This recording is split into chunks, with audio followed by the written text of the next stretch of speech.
سے پہلے سورہ آل عمران کی مختلف آیتوں کا خلاصہ پیش کیا گیا۔ ابھی آخری آیتیں چل رہی ہیں۔ ابھی اپنے سامنے جو آیت کریمہ ہے، اس آیت کریمہ کے نزول کے تعلق سے مفسرین کرام نے لکھا ہے کہ چونکہ مکہ میں جو مشرکین رہتے تھے، مشرکین مکہ پیسے والے تھے اور ان کا کاروبار بہت مضبوط تھا۔ یہ لوگ پورے عرب میں تجارت کیا کرتے تھے گھوم گھوم کر اور بڑے منافع کماتے تھے۔ اسی انداز میں جو ہے مدینے کے جو یہودی تھے وہ لوگ بھی جو ہے گھوم گھوم کر کاروبار کیا کرتے تھے، جس کی وجہ سے ان کے پاس بھی کافی مال و زر تھا اور اس مال و زر کی وجہ سے کافی خوشحال رہتے۔ جو لوگ ایمان لاتے وہ پریشان، تو غریب مسلمان حضور صلی اللہ علیہ وسلم کی بارگاہ میں آئے اور آنے کے بعد ان لوگوں نے عرض کیا، اللہ کے نبی صلی اللہ علیہ وسلم، مدینے کے یہودی دیکھو بڑے پیسے والے، عرب میں جہاں چلے جاؤ، جس بازار میں جاؤ انہی کا بول بالا، مکے کے مشرکین کو دیکھو جہاں جاؤ انہی کا بول بالا۔ ہم لوگ ایمان لا رہے، زمین اللہ کی ہے، سب کچھ اللہ تعالیٰ کا ہے، لیکن اس کے باوجود ہم پریشان ہیں۔ تب اللہ تبارک و تعالیٰ نے ان کی دلجوئی کے واسطے آیت کریمہ نازل فرمائی اور ارشاد فرمائے، محبوب آپ اپنے صحابہ کو بتا دیں کہ ان کا گھومنا ٹہلنا تجارت کرنا یہ دھوکے میں نہ ڈالے، یہ تھوڑا برتنا ہے اور اس کے بعد تو جہنم میں جلنا ہے۔ اور عام معاملہ ایمان والوں کا تو دنیا میں آزمائش ہے، تقویٰ پرہیزگاری ہے، لیکن اس کے بعد اللہ تبارک و تعالیٰ ہمیشہ ہمیشہ کے لیے انہیں جنت میں ٹھکانہ عطا فرمانے والا ہے۔ تو صحابہ کرام نے جب یہ سنا تو خوش ہو گئے۔ اسی تعلق سے اللہ تعالیٰ ارشاد فرماتا ہے، لا یغرنک تقلب الذین کفروا فی البلاد، لا یغرن، ہرگز دھوکہ نہ دے۔ کہا اے سننے والے، اے پڑھنے والے، کیا تقلب، گھومنا پھرنا ٹہلنا آنا جانا، چونکہ تجارت کے لیے وہ لوگ آیا جایا کرتے تھے، اور تجارت کے لیے جب آدمی سفر کرتا ہے تو حدیث میں بھی آیا، حضور نے فرمایا سافروا تستغنوا، سفر کرو مالدار ہو جاؤ۔ جو آدمی سفر کرتا ہے واقعتاً سفر کی برکتیں اللہ تعالیٰ اسے عطا فرماتا ہے، کیونکہ سفر جب آدمی حلال روزی کے لیے سفر کرتا ہے تو ماں باپ کو چھوڑتا ہے، بچوں کو چھوڑتا ہے، گھر بار کی قربانی دیتا ہے۔ اسی قربانی کی بدولت ماں باپ کی دعائیں، بچوں کی دعائیں ملتی ہیں اور اللہ تبارک و تعالیٰ کاروبار میں اسے ترقی عطا فرما دیتا ہے۔ تو حضور نے فرمایا سفر کرو مالدار ہو جاؤ گے۔ تو تخلب، پھرنا ٹہلنا، کن کا؟ الذین کفروا، جن لوگوں نے کفر کیا، یعنی کافروں کا ٹہلنا تجارت کرنا نام کمانا یہ تم کو دھوکے میں نہ ڈالے۔ کافر کئی طریقے کے ہوتے ہیں۔ ایک کافر ایسا ہے جس کے ساتھ حضور نے بڑی نرمی برتی ہے، اور ایک کافر ایسا ہے جس کے ساتھ آقا علیہ السلام نے بڑی سختی برتی ہے۔ نرمی برتی جس کو اسلام کے بارے میں کچھ معلومات نہیں ہے، اور پیدائشی کافر ہے وہ، جس کو کافر اصلی کہا جاتا ہے۔ کافر اصلی کے ساتھ حضور نے نرمی برتی، ان کو سمجھایا، ان کو بتایا اسلام کے بارے میں، تو کافر اصلی مسلمان ہو گئے، کیونکہ اللہ تعالیٰ نے سارے جہان کے لیے مصطفیٰ کو رحمت بنایا ہے۔ تو جو پیدائشی کافر ہے، جس کو کافر اصلی کہا جاتا ہے، اسلام کے بارے میں کچھ نہیں جانتا، حضور صلی اللہ علیہ وسلم نے اس کے ساتھ بڑی نرمی برتی ہے۔ لیکن تھا کافر، حضور صلی اللہ علیہ وسلم نے اسلام کے بارے میں بتایا، اس نے اسلام کا مذاق اڑایا، پیغمبر اسلام کا مذاق اڑایا، اس کے ساتھ سختی برتی ہے۔ مثال ابو لہب موجود ہے، مثال ابو جہل موجود ہے، مثال ولید بن مغیرہ موجود ہے، اخنس ابن شریق موجود ہے، عاص بن وائل سامی موجود ہے، ابن خطب موجود ہے۔ تو کافر جو پیدائشی طور پہ ہیں ان کی دو صورتیں بنی، ایک وہ کافر ہوتا ہے جس کو اسلام کے بارے میں کچھ نہیں معلوم ہے، اس کے ساتھ بڑے اخلاق سے پیش آیا جائے تاکہ وہ اسلام کی طرف راغب ہو۔ ایک وہ جو اسلام کے بارے میں جانتا ہے لیکن اسلام کا مذاق اڑاتا ہے، پیغمبر اسلام کا مذاق اڑاتا ہے، اللہ رب العزت کی شان میں گستاخی کرتا ہے، تو ایسے کے ساتھ آقا علیہ السلام نے نرمی نہیں بلکہ سختی برتی ہے۔ اور ایک کافر ایمان لانے کے بعد پھر جانے والا، جس کو مرتد کہا جاتا ہے۔ مرتد ایمان لانے کے بعد پھر جائے تو ایک کھلا پھرتا ہے، مرتد ہوتا ہے، اور ایک خالی اندر میں پھرتا ہے، مطلب دل سے پھرتا ہے، دنیا کے دکھانے میں اپنے آپ کو مسلمان بتاتا ہے۔ وہ کھلا پھر جائے، جیسے عبداللہ ابن خطل ایمان لایا، ایمان لانے کے بعد حضور صلی اللہ علیہ وسلم کے ساتھ رہنے لگا، اس کے بعد مرتد ہو گیا، مکہ کے باشندوں سے جا کے مل گیا، اور مکہ کے مشرکین سے ملنے کے بعد اس کی 2 لونڈیاں تھیں، 2 خادمائیں تھیں، یہ اشعار لکھتا تھا حضور کی شان میں گستاخی والے، اور وہ لونڈیاں اور باندیاں پڑھا کرتی تھیں۔ تو فتح مکہ کے موقع پہ آقا علیہ السلام نے اسی کے بارے میں فرمایا، خلاف کعبہ میں چھپا ہے، اس کو وہیں پر قتل کر دو، یہ مرتد ہے، کافر مرتد۔ ایک اور اس سلسلے میں مثال، ایک شخص تھا، مشکات شریف اور بخاری کے حدیث پاک ہے، نصرانی تھا، ایمان لایا اور لکھنے میں بڑا ماہر تھا، بڑا ہوشیار تھا۔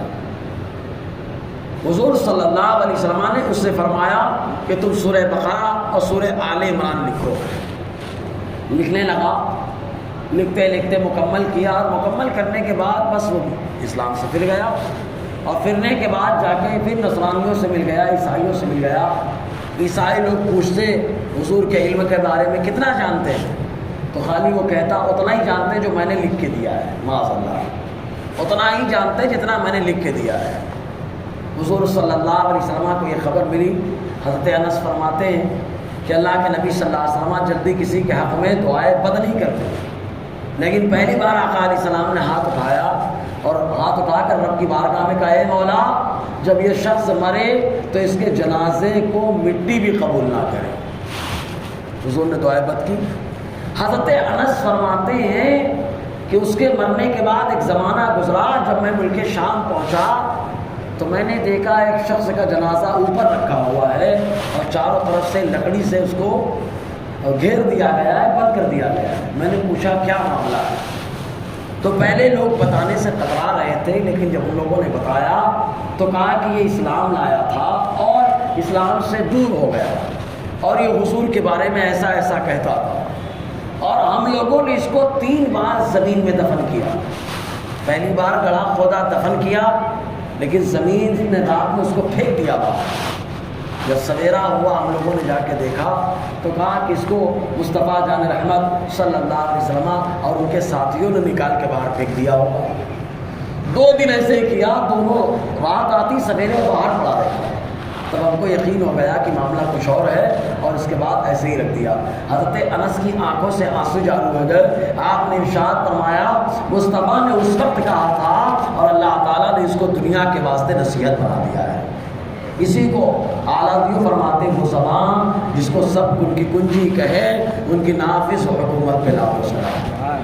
تو یہ مرتد ہوا، آقا علیہ السلام نے مرتد جو کھلا مرتد ہوئے، تو ان 2 مرتدوں کو آقا علیہ السلام کی بارگاہ سے یہ سزا ملی۔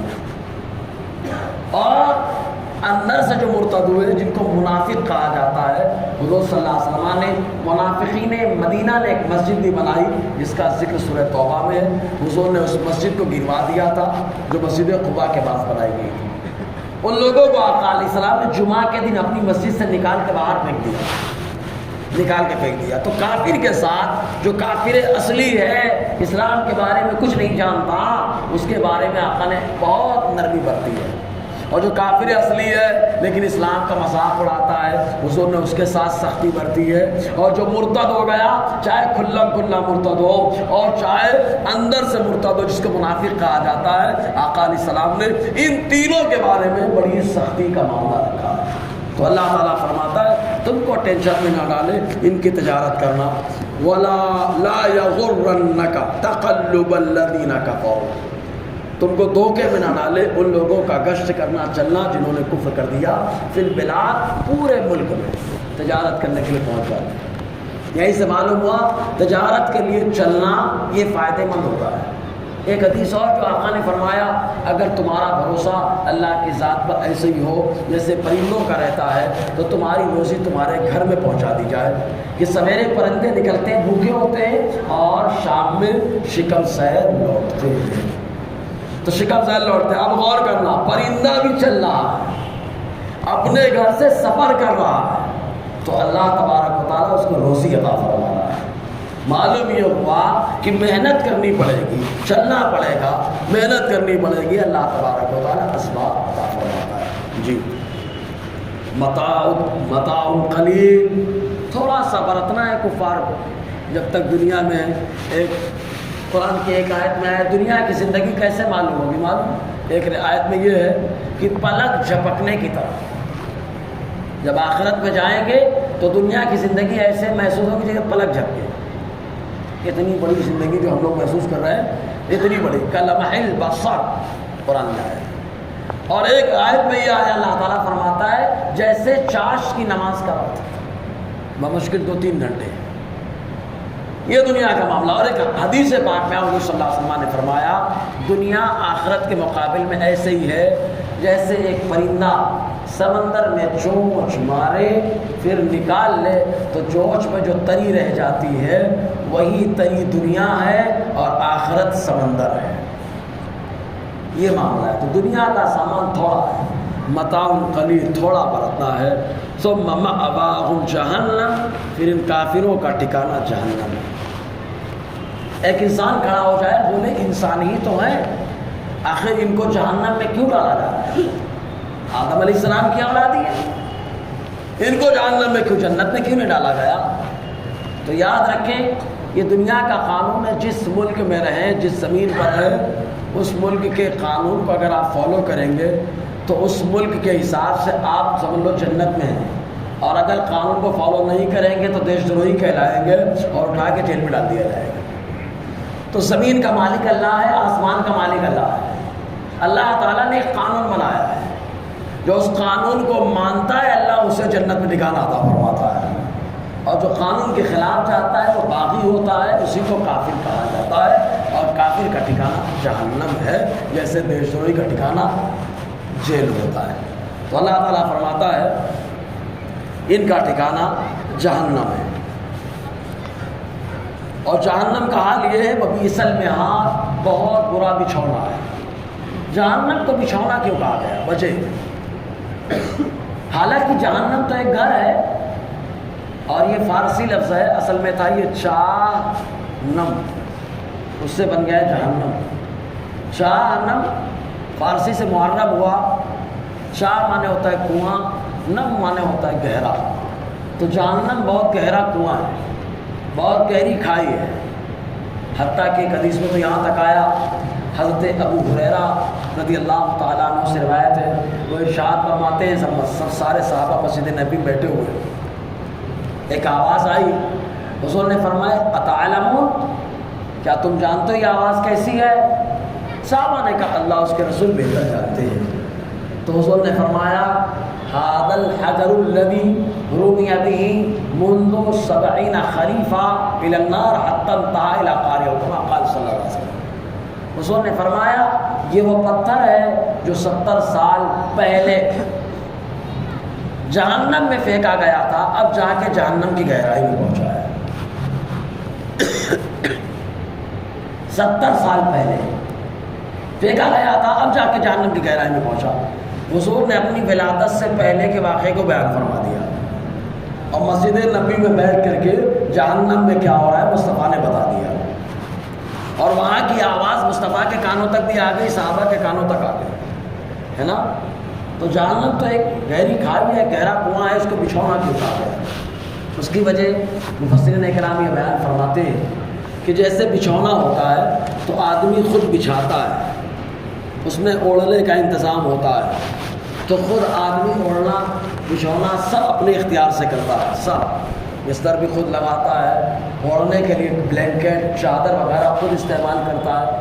تو ویسے ہی اس کو بچھونا کہا گیا کہ اللہ تعالیٰ نے دنیا والوں کو بتا دیا کہ 2 ٹھکانے ہیں، جنت اور جہنم، اور جنتیوں کے لیے یہ کام کرنے پڑیں گے۔ اس کے باوجود کافر جہنمیوں والا کام کر رہا ہے، تو گویا کہ جیسے سونے والا بستر اپنے اختیار سے چوز کرتا ہے، پسند کرتا ہے، بچھاتا ہے، اوڑھتا ہے، ویسے کافر نے جہنم کو پسند کر لیا ہے، اس معنی کر اس کو بستر کہا گیا۔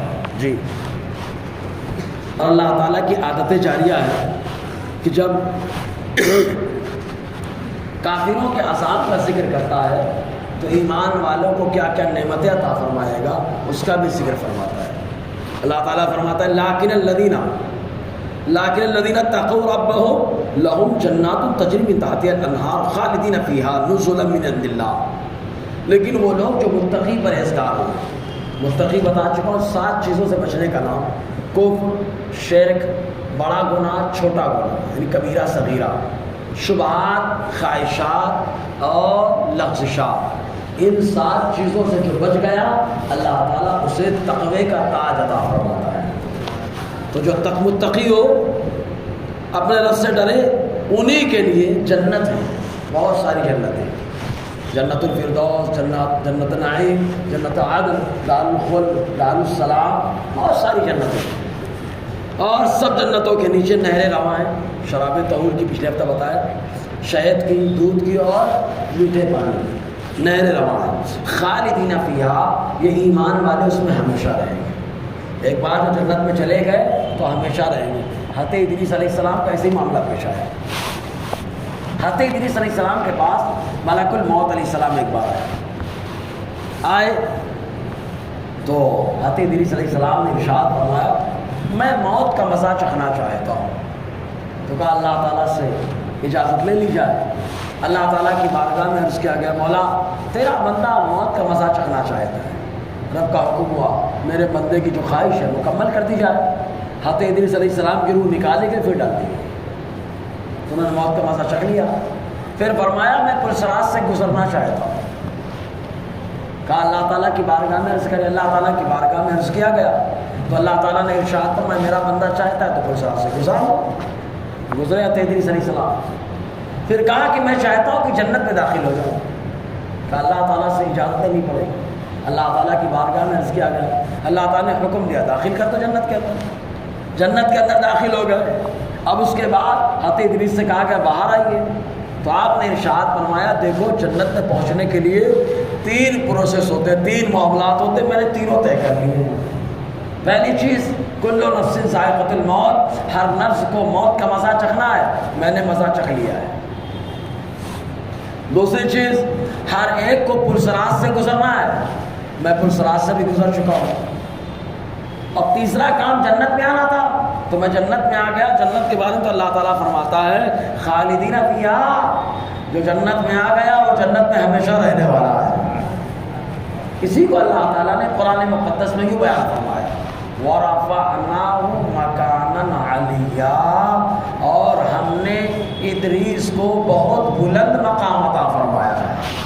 اسی آیت کی تفسیر میں آپ دیکھیں مل جائے گا، ٹھیک ہے۔ تو اللہ تعالیٰ فرماتا ہے خالدین فیہا، جس میں ہمیشہ رہیں گے، نزولا من عند اللہ، اللہ تعالیٰ کی طرف سے مہمان نوازی ہے۔ جیسے مان لیجیے افطار کا ماحول چل رہا ہے تو لوگ دعوت دے دیے، بڑا آدمی دعوت دے تو آدمی 4 آدمی بتاتا ہے جس کے یہاں ہے، آج اس کے یہاں ہے، آج اس کے یہاں بتاتا ہے نا۔ تو جو جنت میں آدمی کو داخلہ مل رہا ہے تو جو کھانا پینا ہے یہ کس کی دعوت ہے؟ کون میزبانی کر رہا ہے؟ تو اللہ تعالیٰ خود فرماتا ہے نزول من عند اللہ، مہمان جنتی ہوگا اور میزبان خود پروردگار عالم ہوگا۔ اللہ تعالیٰ میزبانی فرمانے والا، نزول مہمان نوازی ہے اللہ تعالیٰ کی طرف سے۔ وما عند اللہ خیر للابرار، اور جو کچھ اللہ کے پاس ہے نیکوکار لوگوں کے لیے اچھا ہے، بہتر ہے، جو کچھ بھی اللہ کے پاس ہے۔ اب کیا کیا ہے؟ تو اللہ تعالیٰ کے پاس سے سب کچھ ہے، بلندی اللہ کے پاس سے، ترقی اللہ تعالیٰ کے پاس سے، نیکی کرنا اللہ کے پاس سے ہے، دنیا ملے اللہ کے پاس سے، آخرت ملے اللہ کے پاس سے، دنیا کی زندگی اللہ کے پاس سے، حتیٰ کہ قبر میں زندہ رہیں یا موت ملے یہ بھی اللہ کے پاس سے ہے۔ اور جو اللہ کے پاس سے ہے نیکوکار لوگوں کے لیے بہتر ہے، جو کچھ بھی اللہ تعالیٰ نے انتظام فرمایا۔ اب آگے 2 آیتیں بچی ہیں، انشاءاللہ ان آیتوں کو پیش کر کے سورہ آل عمران کی تکمیل ہو جائے گی۔ اللہ تعالیٰ ہم سب کو فیضان قرآن برکات قرآن سے مالا مال